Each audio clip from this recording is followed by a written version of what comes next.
Olá e boas-vindas a esta nossa explicação técnica trazida pela Ford College. Hoje a gente vai dar um mergulho incrível no ecossistema da Solana, avançando na nossa trilha From EVM to SVM. Mais especificamente, nós estamos dentro do módulo sobre as mecânicas de criação e transferência na Solana. O nosso foco aqui é pegar uma simples conta digital, sabe, uma bem básica, e transformar em algo com identidade, com regras claras e muita utilidade. Então, vamos direto ao que interessa. E para organizar o nosso raciocínio, vamos pensar nisso tudo como um grande projeto arquitetônico. A nossa agenda de hoje passa por 5 etapas rápidas. 1. A fundação do Mint. 2. A anatomia dos metadados. 3. O poder das extensões. 4. Estruturando o código. E por fim, 5. O nosso checklist de validação. É basicamente um passo a passo para construir a nossa estrutura do jeito certinho, sem pular nenhuma viga de sustentação. Entrando na nossa primeira sessão, a fundação do Mint, focando nos fluxos e transações. Afinal, antes de pendurar os quadros na parede, a gente precisa ter uma parede bem sólida, né? E isso nos leva de volta ao conhecimento que a gente já estabeleceu sobre os fluxos de Mint no nosso ecossistema. Essa é literalmente a estrutura de concreto da nossa casa. Primeiro, a gente inicializa o Mint, definindo ali quem tem autoridade para criar mais tokens. Depois, a gente cria a ATA, a Associated Token Account, que funciona basicamente como a caixa de correio que vai receber esse token específico. E só então o token é de fato cunhado para dentro dessa ATA. Essa é a fundação bruta. E olha, funciona perfeitamente. Mas neste ponto é só um número perdido no blockchain. Não tem uma pintura bonita, não tem um nome que a gente consiga ler, nem um endereço visual. É uma estrutura essencial, com certeza, mas totalmente invisível para os usuários finais. E é aí que entra a nossa seção 2, a anatomia dos metadados, onde a gente fala de identidade e regras. É o momento exato de adicionar personalidade a essa fundação NUA. Essa anatomia é o que transforma um mero hash de criptografia num ingresso VIP ou numa obra de arte digital fantástica. O que é realmente genial na arquitetura da Solana é a PDA de metadados. Os metadados são mantidos como uma entidade completamente separada, eles não ficam ali pesando na conta do Mint. Em vez disso, eles ficam numa conta derivada do programa, atuando meio que como um anexo. É como se fosse um documento de especificação de uma patente super eficiente que acompanha a invenção principal. Isso mantém a nossa engrenagem base leve, rápida e barata, enquanto um arquivo separado guarda todos os detalhes visuais e aquelas informações que nós humanos conseguimos ler naturalmente. Dentro desse documento anexo, existem alguns campos muito importantes. O name e o symbol dão aquela identidade humana que a gente acabou de falar. Já o campo Seller Fee Basis Points dita a matemática dos royalties. E claro, algo absolutamente crucial, o URI. O URI é um link que aponta para um arquivo JSON armazenado fora do blockchain, o off-chain, e é ele que carrega as imagens e os atributos mais complexos. E vamos combinar, o blockchain é tipo um inspetor de obras impiedoso. Se esse URI apontar para um servidor quebrado ou para um JSON mal formatado, não tem conversa. O token vai simplesmente parecer invisível nas carteiras. A precisão aqui é inegociável. E essa necessidade de precisão nos leva a uma grande encruzilhada de design, a escolha entre metadados mutáveis ou imutáveis.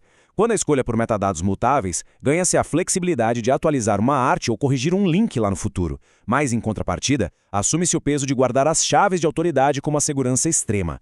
Por outro lado, escolher a imutabilidade é literalmente gravar o projeto em pedra. Isso traz uma confiança absoluta para quem compra, mas significa que qualquer erro de digitação no nome do token vai ser perpetuado para a eternidade. É bom lembrar, erros de digitação são para sempre. O fiel da balança em toda essa decisão é a chamada autoridade de atualização. Essa é a assinatura digital necessária para fazer qualquer mudança na PDA de metadados, caso ela seja mutável, claro. É um controle totalmente deliberado. Sem a assinatura dessa autoridade específica, a porta de acesso para edições fica trancada a 7 chaves pelo consenso da rede.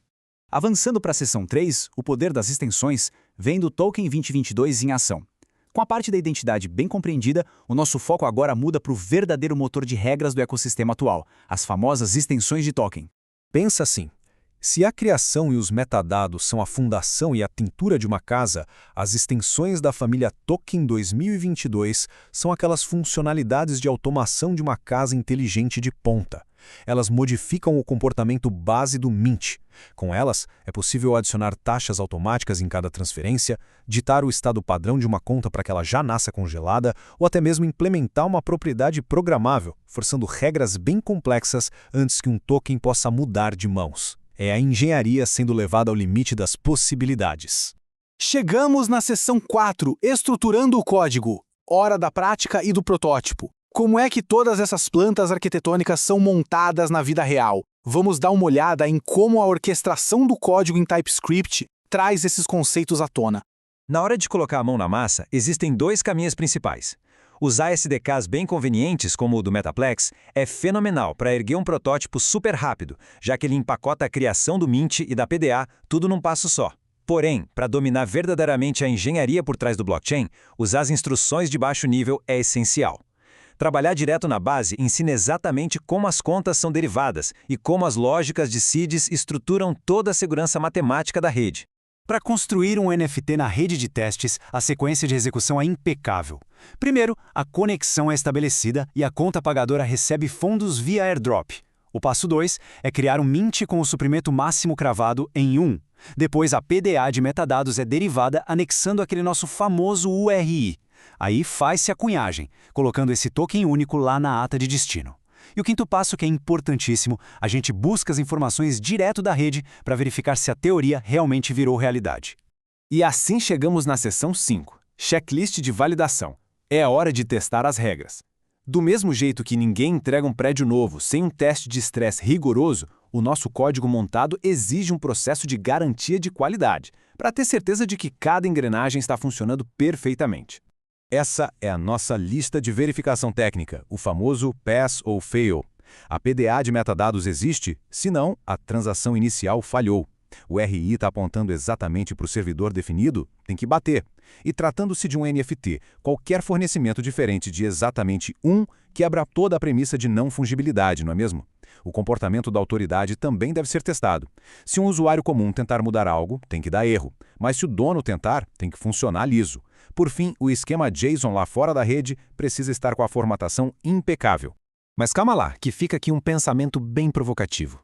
Regras super rígidas de metadados foram definidas, propriedades foram cravadas no blockchain e extensões bem avançadas foram adicionadas ao nosso Mint. Mas o que será que acontece com todas essas regras estáticas no momento exato em que esses tokens começam a fluir velozmente entre diferentes carteiras no mercado aberto? A teoria e a prática acabam colidindo quando as transferências realmente começam.